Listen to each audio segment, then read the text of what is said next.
had this idea for a magazine. Didn't know how I was going to book the first cover. And I was sitting in Malibu having sushi, and Carolyn Murphy sat next to me at the sushi spot. We just started talking, and it's like, by the way, I'm launching a magazine about California, and would you ever consider being on the cover? And she was like, of course I would. Why not? And then we had another Christy Hume as our second cover because she knew Carolyn did it. And then all of a sudden I got Cindy Crawford, and then I got Claire Danes. And then it just, from there, we kept going and going. Welcome to Rodeo Drive The Podcast, the show about the visionaries who keep 3 blocks in Beverly Hills at the forefront of fashion and culture. I'm Kay Monica Rose with the Rodeo Drive Committee. And I'm Lyn Winter, your host for this episode, and I'm delighted to speak with Jennifer Smith.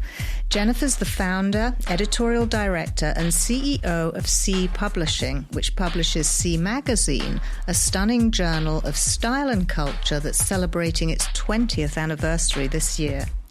Against the odds, Jennifer has created a must-read magazine that highlights the people and places that make California the Golden State.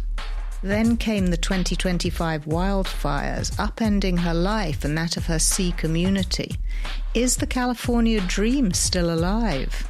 Let's find out. She joins me today in a glorious palm-shaded bungalow at the Beverly Hills Hotel. Jennifer, welcome to the show.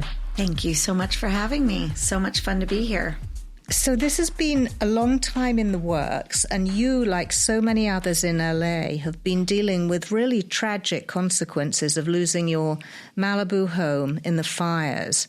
How are you dealing with that, and how has it impacted your view of the sea world, one maybe full of glamour and no pain? Very good question. How do I continue selling or promoting or enjoying the California lifestyle when it has been affected so violently recently? And I personally have experienced loss. I lost my home in Malibu, and the next day, after a couple tears, I was ready to rebuild, because when you wake up every morning with that ocean outside as your backyard, and you hear the waves crashing, and at night you see the moon over the waves and the sea, and it's just glistening, and it's just so magical that you'll just do anything to keep having it.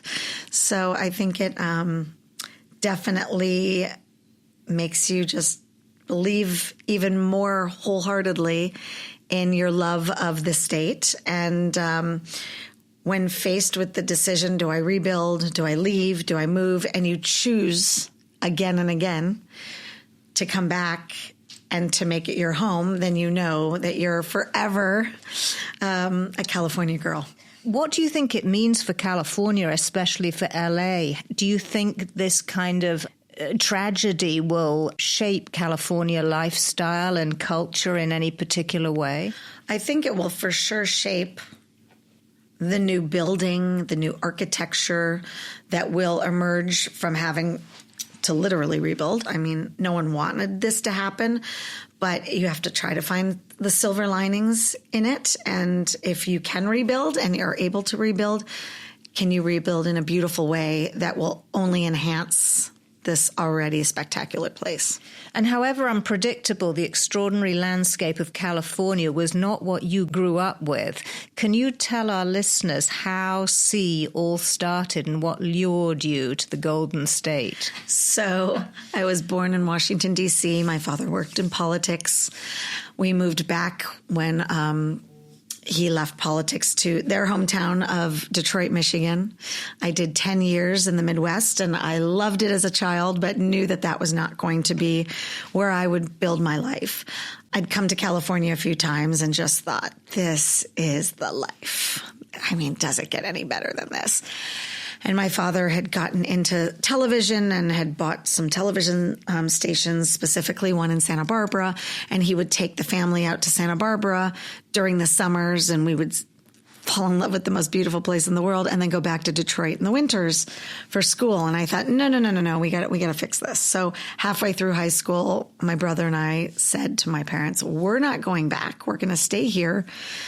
Thank you very much for showing it to us, and we're here for good. And so I finished half of high school here, and I knew that this place was just the dream. And so if I was going to build a life here, could I build a career that celebrated this dream? And I thought, you know what, why don't I create a magazine that would really highlight the best of California? And at that time, I already did own Santa Barbara Magazine. So I did know what a local regional magazine and turning it into something that represented the town and how the reaction with readers and advertisers was to that transformation locally. But if I could do that on a bigger scale with all of California, would there be readers for that? And I thought, yes, because I would want to read it. And then I thought, would there be advertisers for that? Yes, of course. The Gucci's of the world, the Chanel's of the world, they have stores up and down the state of California. So why wouldn't they want to be in a publication that represented some of the cities that they had boutiques in? And so I was a little young and naive, but at 28 years old, came up with the concept, and it took me about 2 years. I ended up raising the money and launching 20 years ago this year, so 2005. And here we are through pandemics and recessions and media landscape changing. And, you know, there was hardly even digital when we first launched, and now that's a whole other beast. And so we're still standing and happily and thriving and finding that people are still pretty excited about the world of print.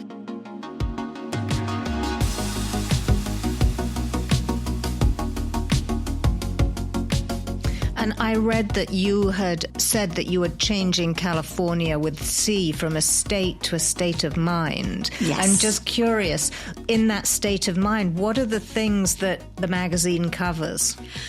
So it's really all about the life and style of California. So that is food, that is culture, that is design, that is nonprofits and interesting people. And there's so many stylish people here and trendsetters and designers that maybe because it's not Paris or New York, they were getting their due, but they're creating amazing stuff from this side of the world. And I think Hollywood is also a place where trends start and stop and all of that. And so we're covering it in a more day-to-day way. And people always say, California, C Magazine, you're like my Bible because you know everything and the good things opening and here and there. And I love to get that feedback from really sophisticated people that you would think would already know things. But they're like, no, I rip out your pages. I still save things. And so that's just a lovely compliment to get, because I think we're touching all the different areas of people's lives. Interesting. So, I mean, we're in Beverly Hills on Rodeo Drive, and all those things that you mentioned are sort of key to Rodeo Drive. You know, it's become a kind of iconic part or part of the myth of California. 100%. You know, it's known as the Street of Dreams, Rodeo Drive. What is it that, in your mind, has sort of, you know, placed those sort of destinations on the, on the map as part of, you know, this sort of California mythology? I mean, I don't know if it started with Pretty Woman when I was a kid and watching that movie and being like, look at that world. It's so elegant. I remember coming in the 80s to Fred Hayman with my family when we were out from Detroit. And that was the most beautiful boutique with the glistening wood paneled rooms and the billiards table in the middle of the store and a bar. And I was just like, this is retail? What is this? And every single amazing designer dotting the street. And it was heaven. So as a fashion person, I just think Rodeo is my happy place when I need to escape, or I have a couple hours in between meetings and I'm like, I'm just going to go over there and see what's happening. And it's just fun to see, you know, with all the designers are presenting for the California market because the buy is obviously different here than when I'm in New York or London or Paris. And so it's just a wonderful street of dreams still. And are there any highlights of anything that you've included on your pages through the years on Rodeo Drive? Well, we've done many an event at the stores of Rodeo Drive. I remember we did one with Harry Winston when they had redone their boutique years ago, and they wanted to do a special dinner for 25 people up on the VIP floor. And we concepted this beautiful dinner, and by dessert, everyone was going to have a silver domed dessert placed in front of them with a waiter with each silver dome to lift the dome at the same time, choreographed. And inside the silver dome, everyone thought it was dessert, but it was actually a piece of jewelry for each of the guests to get to wear during the dessert. So everyone was just expecting to see some piece of cake, and there was some $1 million bauble. And they all got to wear it. And of course, we had guards around watching, but very discreetly. And it was so much fun. So they were dripping in jewels and eating their dessert, and we had the best time. So that was fun. But yeah, the magazine is really, besides being a magazine, we'll curate events, we'll help with clienteling for our advertising partners. So we've done many an event on Rodeo, and always successful. In fact, when we were first launching the magazine, we got all the general managers together in 2005 of the main boutiques on Rodeo and took them to lunch at Mr. Chow.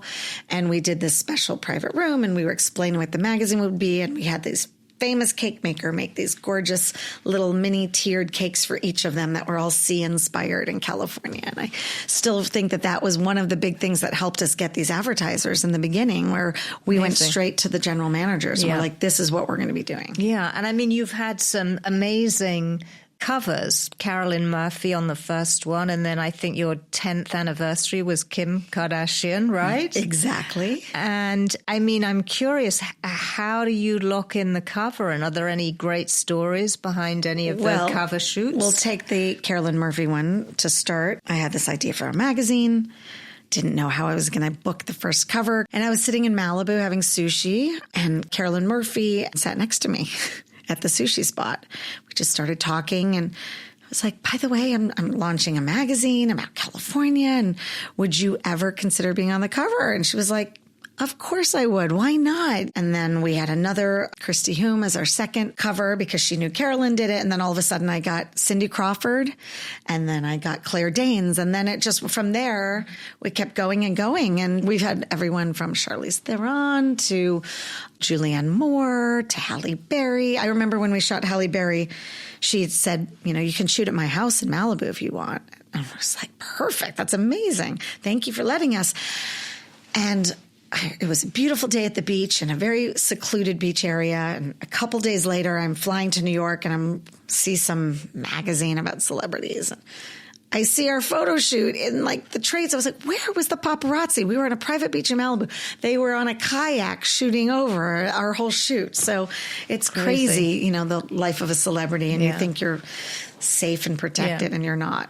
I have to say, I loved the cover with Zoe Saldana with all the flowers. I thought that was a beautiful cover. That was shot at Lotus Land. Amazing. Years ago, before I ever knew that Zoe actually was hoping to move to Santa Barbara one day. And so now she lives up there. And it's, I don't know if we planted the seed. I think it was planted way before us. But yeah, that was a beautiful cover with Chris McMillan doing her hair and working these beautiful local flowers from Rose Story Farm in Carpinteria into the hair and into the cover. So again, we really try to be as local and celebrate the rose growers, at the same time as celebrating a Zoe Saldana or a Lotus Land, which is one of the most beautiful botanic gardens in the world, but happens to be based in Montecito. So it's always coming at it from a local's point of view that maybe sometimes a national magazine might miss. Yeah, absolutely.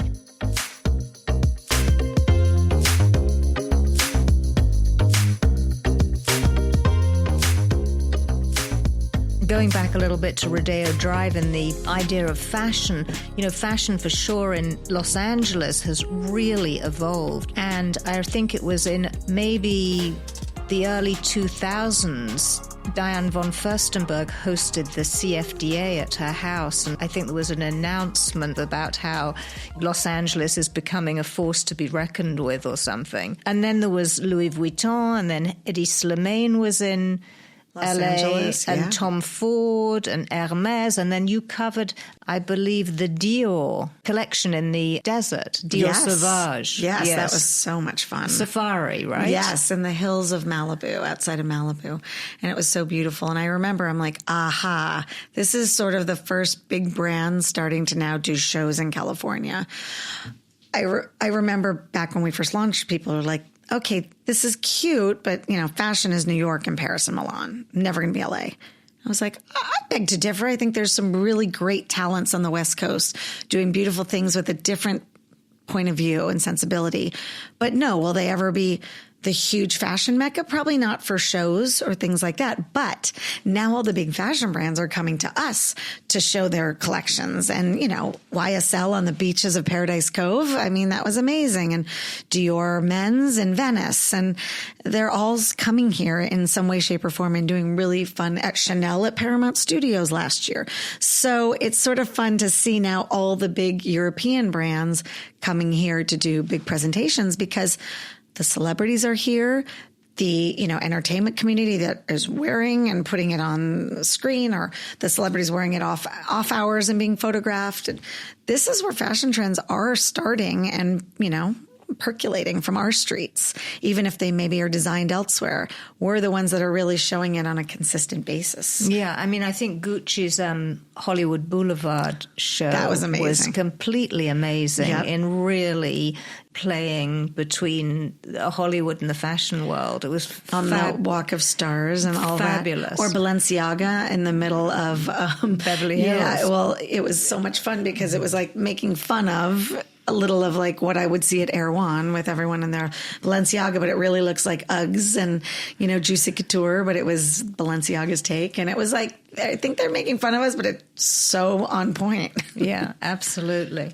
I mean, I think not only fashion, but I think, the art world has totally changed as well in the 20 years since the magazine started. And I think it's really helped to bring together design and architecture and collectors that have moved from New York. So now you have Frieze is here now, and all of these amazing things that are really, there's a cultural moment happening, Desert X, which we love as well.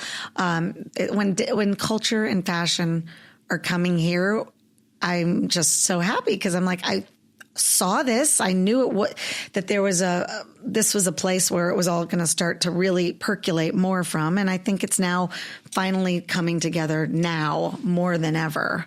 And so it's fun to have a magazine that gets to write about that and promote it. And every brand that's doing an activation here, thankfully, is our advertisers and partners, and they're coming to us way ahead of it to tell us what's happening so we can either be a part of it, backstage covering it, things like that, doing events with them on it. So it's been very exciting, and to still be really the only publication truly celebrating California has been an honor.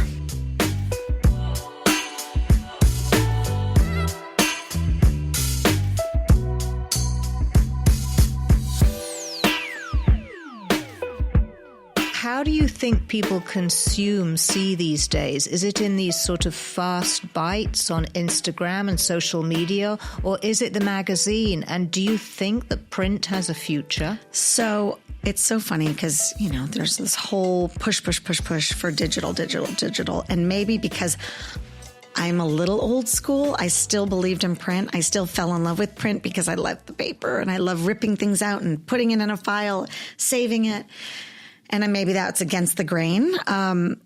So we've moved slowly into digital, and we are 100% focused on it. We have wonderful content we create for it and a great platform. But I still think people love our print. And they say to us all the time, like, I really, truly, it's like so fun to get it and to like just be in the bath and just dissolve into or by the pool and reading it. And so, yes, I think they do appreciate our newsletters or our, Instagram, this or that. But they really, truly are holding on and keeping. I have people say all the time, I've kept every single issue of C Magazine. So, yeah, no, that's interesting because I know that for your 20th anniversary, you also have a book coming out later this year, which I think is very interesting because it really pulls out some of the most beautiful stories and photography. And it's going to be published by Rizzoli, right? Very excited that Rizzoli came to us and said, it's your 20th anniversary. Let's do something on 20 years of C Magazine. And what can we do? And we sort of my amazing team concepted the book with Rizzoli, and it will be coming out fall 2025. And it will really be California as a dream state and broken up into different chapters, canyon, coast, garden, but using our stories that we've been telling for 20 years to fill in each of those chapters visually with the editorial we've written. And I think it's a really great way to see the breadth of what we've done with this magazine in life and back to life and style, and influence and the personalities and the style makers. And I think it will continue to push the romance or romantic idea of what California is in a easily digestible way to see 20 years of sea in one beautiful tome. That will be coming out, like I said, September. And I feel like Rizzoli was the right partner for that. So we're really excited. Fabulous. I mean, you obviously have a sort of nose for the trends and the movers and shakers that matter in this state. How did you make the selections for the book? You obviously, you had like more than 200 magazines to choose from. What guided your choices of who to include? So the team and I sat down and we were like, what were some of our favorite stories? Let's start there. Okay, well, we loved Kelly Lynch and Mitch Glazer, in their amazing second weekend home that was just so cool with this mountain, rocky, jagged, beautiful, backyard and their style and them. We loved Nick Fouquet, the hat maker, and his amazing house in Topanga that is very cool and architectural. It's just like, what were some of these stories that stood out to us and that we would want to celebrate and see again and again, and that were sort of timeless? I think that was most important. What stories were timeless that I want to see now, but I could also see 10 years from now? So picking out of those, we highlighted our sort of showcase stories, and then we filled in the canyon, the coast, the, gardens, the whatever, valley. Within those categories, what was memorable from those stories? Were there any different editorial or design choices that you had to make in producing a book rather than a magazine? Yes, that's interesting. When we went to design the cover, we had a cover that we thought was great, and I loved it. And then Rizzoli was like, I think you might be designing this a little more like a magazine, and this is a book. And we're, oh, yes, okay, got it.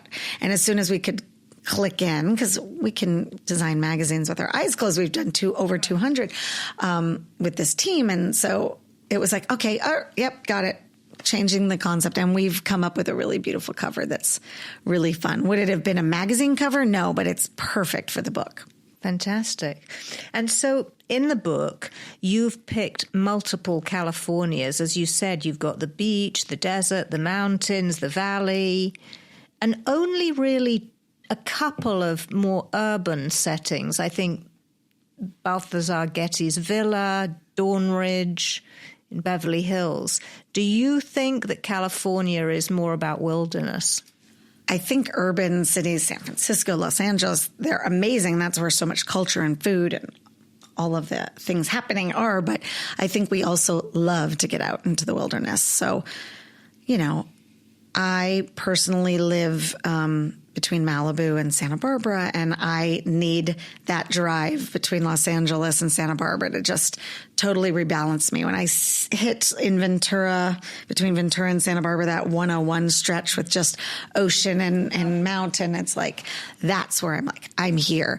Now, it doesn't mean I don't love the cities, but it's just some of the stories are just so quintessential California when you're out in Ojai or Palm Springs or wherever. That's just one in a million places that you can't find it anywhere else, While C Magazine is covering the very best of California, there are obviously some challenges in the state regarding homelessness, pollution. Have you had any experiences that are personal to you that you can share? I know that's not the remit of the magazine, but I'm just curious from a personal perspective. I'm not saying California is perfect. Nothing is. It definitely has its issues. I don't think we're the magazine you come to hear about politics per se or homelessness and all of that. And we're not trying to gloss over that at all. We'll highlight organizations that can help. But when we moved into a new bungalow in Santa Monica in our second year of the magazine, it was this cute, charming little bungalow on 6th Street. And there was a homeless woman living on the front porch. And the realtor was like, you just tell her to go away. She can leave. Just once you're moved in, she won't be there. And she came to us on the first night. She's like, I've been living on your front porch for a while. I'd like to stay here. I won't be in your way. If I'm gone by 7, 8 a.m. in the morning before your business opens, are you okay with that? And we said, yes, yeah, we're okay with that. It's, just know that we'll be here and we don't want to be in your way. And so she stayed for a long time. And then she said, one day, I've applied for housing and I gave this address and you as a reference. Is that okay? And we said, of course it's okay. She eventually got housing. We gave her some money to start buying stuff for her new place. She said, can I have a magazine subscription to my first address I have had in years? We said, of course. We said, you are like our night angel looking over our offices. 6 months later, I get a letter that she's passed away. She was older. And I was so sad because I was like, she finally got her dream. She got a place to live. And they said she listed you guys as her next of kin. And it was just like so heart-wrenching. But here we were celebrating California with this lovely woman in her 60s. It was a former teacher who just fell hard on her ways named Kat. And we always called Kat our night angel. And I wrote a editor's letter about it after she passed and dedicated the issue to Kat.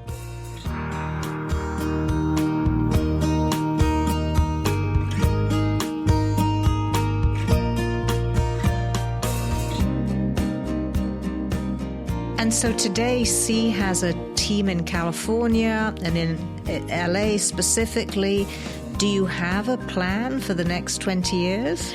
We also have an advertising team in New York as well. Okay. So that's great. Next 20 years, geez, I don't even know what I'm doing next week.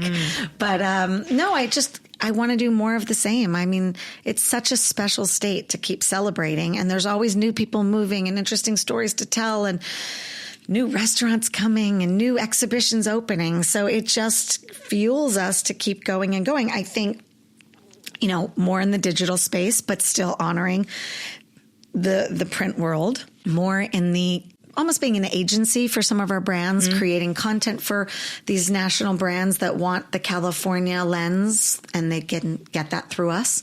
Events, we're really specializing in doing really curated amazing moments for our partners, and that's a lot of fun. But there's a lot of different things we can go into, and I have a couple ideas, but not ready to share them yet. Okay, well, we'll wait to hear. And how in 2025 today, how do you define California style and culture? Ooh, that's a really good question, and I feel like it's evolving all the time. When I started in 2005, people were like, California style, what is that? Just jeans and a t-shirt. But that's actually really cool now. And like street style, that's what's you're seeing on the Paris runways. It's a version of, Stussy back in the 90s. And, that we know Sean Stussy, who lives in Santa Barbara part-time, is even cooler because he's the OG of that, right? And Dior then hires him to do a whole collaboration. Exactly. So it's also full circle. Or the Juicy Couture of the 90s is somehow back in other ways. Or my teenage daughter is loving 90s vintage and sourcing that at the vintage stores. And I do think the vintage world out here is really impressive. And that is definitely influences designers today. So what is the California style? I think it's whatever works for you, but there's always going to be a denim component or a relaxed component. I think that, what I wear in Paris is different than what I wear in London and different than what I wear in Malibu. So I think where you are dictates a little of how you wear your clothes. But I think California is definitely having a big imprint on the rest of the world. Fantastic.